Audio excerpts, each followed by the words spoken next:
Welcome back. All right, so we've got 4 games tonight in the National Hockey League. We've got 9 tomorrow, so tomorrow is one of the busier days of this 3-week period where we're doing all the catching up.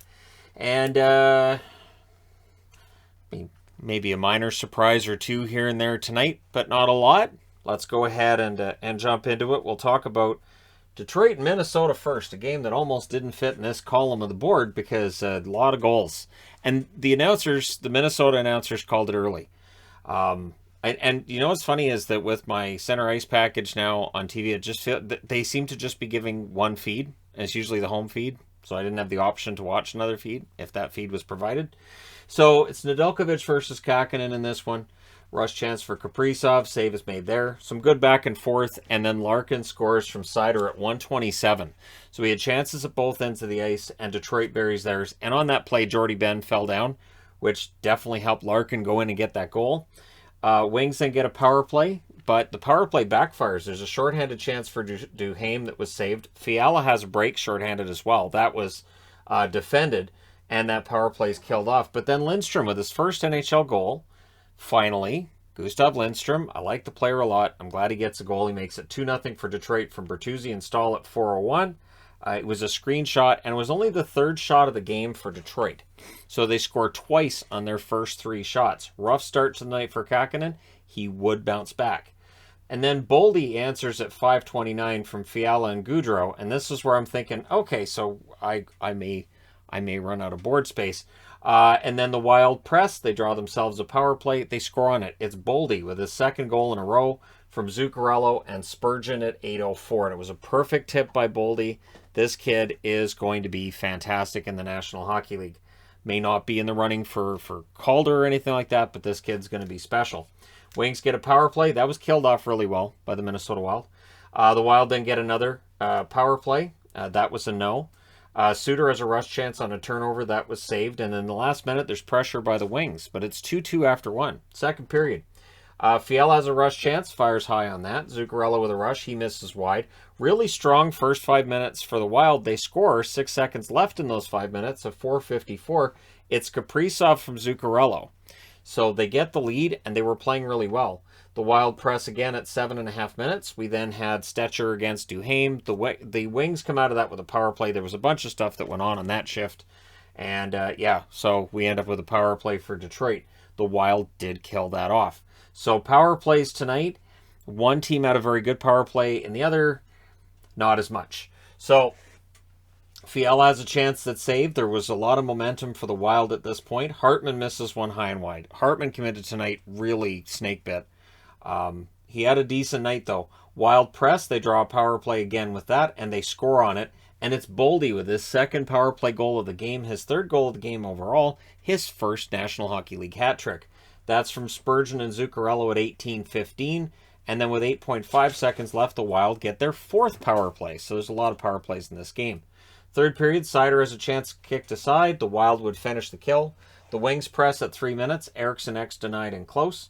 The Wild get a power play. Eriksson X denied initially, and then he's not denied on his next opportunity. He gets the goal from Boldy and Kaprizov at 8 minutes. There was some debate as to whether or not Boldy might have been able to shoot that one and get his fourth goal of the game, but he gets it over to Eriksson Ek, and he has 3 goals and an assist instead. Then the Wings get a power play, and they score on this one.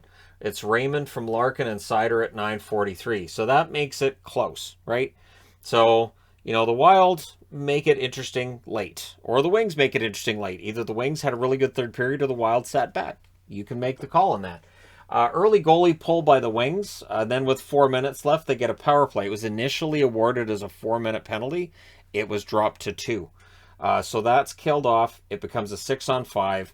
Gagne, though, he scores on the 6-on-5, and it was a long shift for those forwards. They were still out there from the power play. They had like 4-minute shifts. So Gagne from Fabry and Bertuzzi at 18:15, one that it looked like maybe Bertuzzi had tipped, and that may get changed. The Wings call a timeout after that. They're only down by 1. They pull the goalie again, but at 19:11, it's Kaprizov. He doesn't make a mistake. He hits the empty net from Eriksson Ek. That makes it 6-4. And then with the goalie back in the net at 19:45, Hartman just drilled it. And it's like he realized, you know what, the net seems to be open for business. I need to get off the schneid here. And he does. He scores from Gaudreau. And that makes it 7-4. And Gaudreau has been fantastic for Minnesota. There are a lot of good stories going on around the NHL that don't get talked about very much. Gaudreau is one of them. So 7-4 is the final. Minnesota goes to 30-11-3. And again, Detroit, not as good on the road as they are at home. They're very good at home, and on the road, this is where they're at. So they're 22-22-6. They need to get well above 500 if they're going to make a run at the playoffs. The shots in this one, 11-8 Detroit in the first, 7-5 Minnesota in the second, 18-10 Detroit in the third. Final shots 34-25 for the Wings. They go 1 for 6 on the power play. Minnesota goes 3 for 4. So that's your game right there. Hits 16-12 Detroit. Nedeljkovic 18 saves on 24 shots. Kakkonen ends up saving 30 out of 34, which isn't great, but he allowed 2 goals on the first 3 shots, so he did recover well, saving 28 out of 31 after that. So not too bad. All right, moving on. Next up is Toronto and Seattle. So Toronto's first game ever against the Seattle Kraken. And yeah, it's Campbell versus Grubauer in this one. The Kraken breaking up some early rushes, but on the second shot that Toronto gets in the game, they score. It's Kerfoot from Tavares and Liljegren at 3:56. That was the second shot to still 0 for Seattle at that point. Sheahan then with a rush chance, he fires high, but before we reach the halfway mark, Järnkrok ties it. He scores from Appleton at 9:05, and it was Nylander with a turnover that allowed that goal to happen. But the Leafs answer pretty quickly thereafter. At 11:06, it's Bunting from Marner and Matthews, and Bunting looked absolutely overjoyed with that goal. Bunting is having a great time living his best life right now. Honestly, he's been a huge, great fit on that top line. Leafs press, they draw themselves a power play, and they score on it. And it's Kasha. He scores from Bunting and Spezza at 14:03, so that makes it 3-1. The Kraken press with 3 minutes left. Alexiak ends up hitting the outside of the net. That period's over. So is the night for Philip Grubauer. We end up going to Drieger in the second and third. It didn't make a huge difference for Seattle going to Drieger, so let's go ahead and go through that. So early press for Seattle in the second. Zarnik has a chance that's blocked and cleared. Seattle gets a power play. It's 0 for 12. It was killed off. They had Zarnik on the power play. I don't know that I've seen Zarnik on a power play in the NHL for at least a while, if I've seen it at all. That threw me off. So, yeah. And then the Leafs get a power play with some pressure leading to that, and they score on it. It's Marner with his 400th NHL point. He scores a goal to get it from Matthews and Riley at 9:15. Remember with Marner how he couldn't score on the power play? Yeah, that's gone. So that made it 4-1. Spezza nearly adds another. Geekie has a rush chance. He blasts it wide at the other end. Nylander with a shot that's blocked. Seattle gets a rush out of that. There's a power play for Seattle with 3:23 left. It is unsuccessful. We go to the third period. Campbell with a save. There's a crowd after he makes the save there. Seattle gets a power play. That leads to a shorthanded goal, and it's Kasha with his second goal of the game from Marner at 3:37. So Mitch Marner with a power play goal and a shorthanded assist. And it was a fantastic pass by Marner. And yeah, so Kasha then tries to add another. That's killed off. Quiet crowd. Actually, 1 second here. Yeah, that was Kampf, not Kasha. And the reason that I remember, A, I watched, and B, he crashed into the net after, and it looked like he kind of hurt his arm. So yeah, great pass, and then Kasha tries for another after that. That's why I wrote Kasha for the goal. But it's killed off, and a quiet crowd at this point. The Seattle crowd, which can be really rambunctious, not so much at that point. So Seattle gets another power play. They score on this one. It's McCann with his 20th goal. This is the first ever 20-goal season for McCann. He scores from Giordano and Järnkrok. That's at 6:52. Matthews then misses one wide. There's shots for Seattle are 8-3, 9 minutes into the period. So Seattle's playing well, just they're behind. Zone time heavily favors the Kraken. Donskoy snake bit again. He had opportunities, just couldn't score. Järnkrok, he has a rush chance that misses wide. Matthews nearly scores on a break. Seattle presses with 5.5 minutes left. There's a post for Tavares. The Leafs would press, and Muzzin scores. Here's the thing I found funny is when you hear an announcer say, well, he should have had that, and then they show that the shot was 94.6 miles an hour. All right. So Liljegren and Nylander with the assists at 18-19. That makes it 6-2, and that would be your final. 6-2, Toronto goes to 31-12-3 with the win. Seattle drops to 16-29-4. Can you not figure out the way down, Bunny? Here you go. There you go, sweetie. I just don't want to see him drop, and jumping from there, he might hurt himself. They're not like cats. They don't, you got to watch.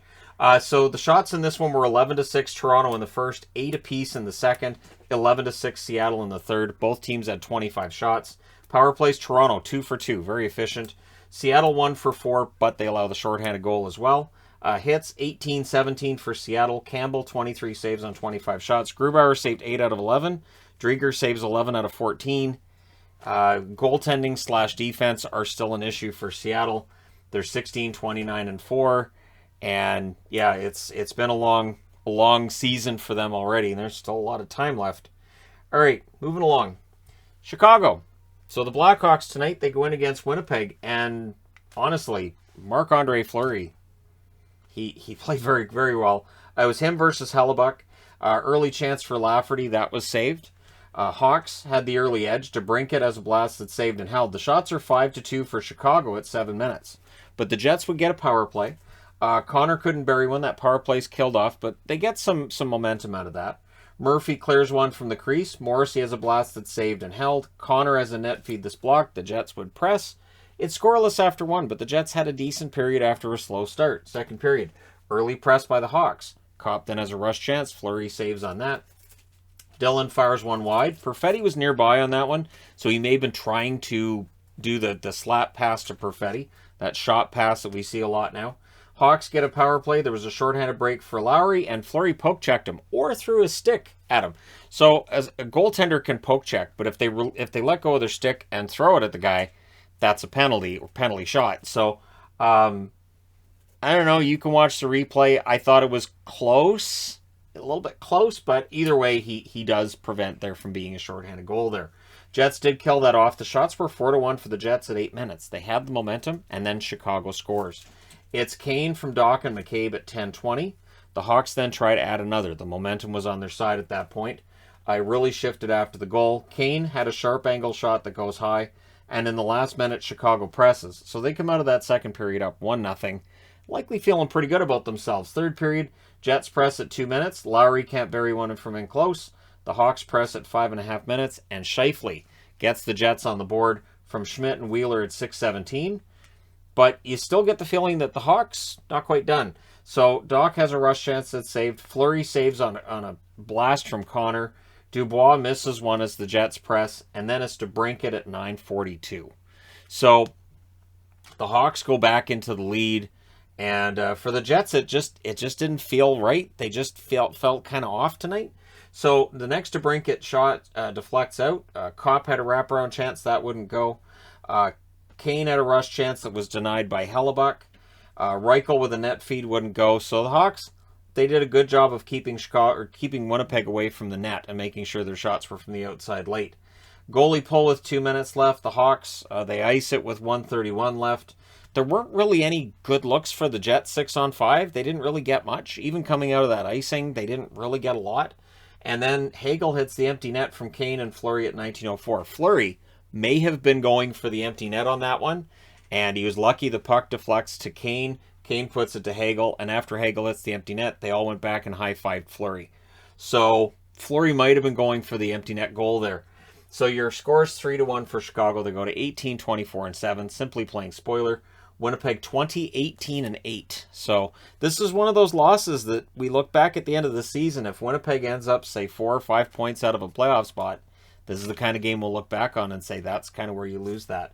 So the shots in this one, 11-8 Winnipeg in the first, 9-8 Winnipeg in the second, 12-8 Winnipeg in the third. So Chicago got 8 shots in each period for 24 shots.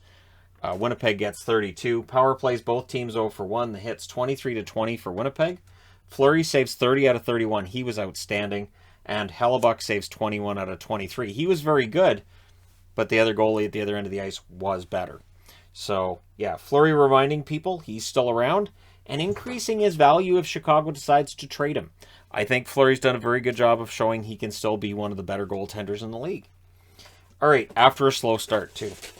All right, last up, as the Bunnies decide it's time to start chasing each other around, the Edmonton Oilers and against San Jose. So it's a big homecoming for Evander Kane. He was greeted with boos, and they continued. So it was Skinner versus Reimer, and again, booing Kane was a big thing tonight. Early power play for the Sharks. Meyer has a blast that saved. That power play's killed off. They started off very well, the Sharks. In fact, they had 6 shots in the first 5 minutes. It looked like they were on fire. This was going to be a great game. And then Fogle scores his first in a while. He scores from Ryan and Bouchard at 6:05. That was the first shot, and it's a deflection, and it goes in the net for Winnipeg or for Edmonton to the 6 shots by San Jose. And then on their third shot, Nurse scores from Nugent Hopkins at 7:10, and it looked like maybe it was going to be Derek Ryan's goal, but at this point it's still credited to Nurse. After the Sharks' first 6 shots of the game, the Oilers then got 7 in a row before the Sharks got the next one. So the Oilers were really starting to control the game, and they're up 2-0. The Sharks get a power play. That was killed off. Dahlin had a net drive. That wouldn't go. There wasn't a lot of really good looks at the net after that first 5 minutes of the game. Reimer exits with an equipment issue. He would return, so it was his skate. I think he broke the plastic piece on the skate that holds the blade in place. Whatever it is, he had to go off and get that fixed. So Sawchenko goes in. He didn't allow any goals while he was in there. Burns had a slapper, then that saved and held. But after the first period, it's 2-0 in favor of the Oilers. And second period, Oilers get a power play. They then get 53 seconds of 5-on-3. These were automatic early in the season. The Oilers' power play it's not great now. Also, San Jose's penalty kill is very good. So that's probably part of this too. So the Sharks did kill it off. But 6 minutes into the period, the shots are 9-0 for Edmonton. 9. Just, wow. There's a Sharks power play that then takes place. The Oilers had a 3-on-1. That misfires, but they killed off that power play. The Sharks were stuck at... the Oilers press. Kane's still being booed every time he touches the puck.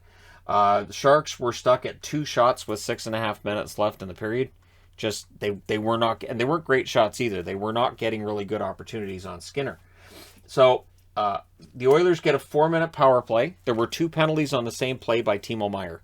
So he's taken the 1 penalty and then he takes the second. They were both penalties, so that's rough. However, Hyman takes a penalty and we get 4-on-4 for 2 minutes with 2 minutes and 3 seconds left in that 4-minute penalty. So there's just a 3-second power play at the end of it for Edmonton, right? McLeod can't bury one. The Sharks clear it out. Everything's killed off. We're down to 2 minutes left in the second period. In the last shift, there's a press by the Oilers, and Balser's shaken up on a shot block. So they wind up and take the shot, and he turned his back to it. Well, you have less padding on the back than you do on the front. So I understand why. I totally understand why he turned his back. I've done that once or twice, and it's that instinctive reaction of I don't want it in the face kind of thing. And yeah, anyways, I'm pretty sure he was okay and returned in the third period. But it's hard to say because San Jose didn't have the puck a lot in the third period. So third period, Hyman and McDavid were both denied. McDavid takes it personal, and he buries the next opportunity at 1 minute and 50 seconds with Bouchard getting the assist on that. So that makes it 3-0, and the Oilers press for another. Meloche is denied. Skinner was very well rested. And you could also say, hey, is he going to get kind of rusty because he's not getting shots against him? He was not. He was actually quite sharp in the third period when he needed to be. Barabanov can't bury one. There's a power play for the Sharks. That's killed off. Gregor, who's had a rough season offensively, has a rush chance and misses the net wide. Ryan Nugent-Hopkins then had a chance that was saved and held. And since the first 5 minutes of that first period, it's all Oilers. This game was just Edmonton takes over. The game finished as well at the Sharks' end. There was no debate about whether or not Skinner was going to get the shutout. With about 3 minutes left, you knew Skinner was going to get the shutout because the Sharks barely touched the puck.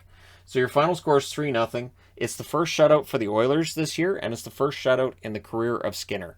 So they go to 25-18-3 with the win. The Sharks, who had a 13-day layoff coming into this one, yeah, that's rough too. They're 22-21-4 with the loss. The shots in this one, 11-10, Edmonton in the first, 14-2, Edmonton in the second. So the San Jose Sharks didn't get any more shots past where I wrote down that they were stuck on 2 shots. 16-8, Edmonton in the third. Final shots, 41-20 for the Oilers. Power plays, both teams go 0 for 4. Hits, 16-12 for San Jose. Skinner saves all 20 shots for the win. And for the shutout, you're not chewing up my cords. And Reimer saves 36 out of 39. Sawchenko saves 2 in relief while Reimer's getting his skate looked at. And yeah, so there you go. The Oilers win this one and pull themselves closer to a playoff spot. They're now 2 points behind LA and Anaheim. And oh, hey, tomorrow they play LA.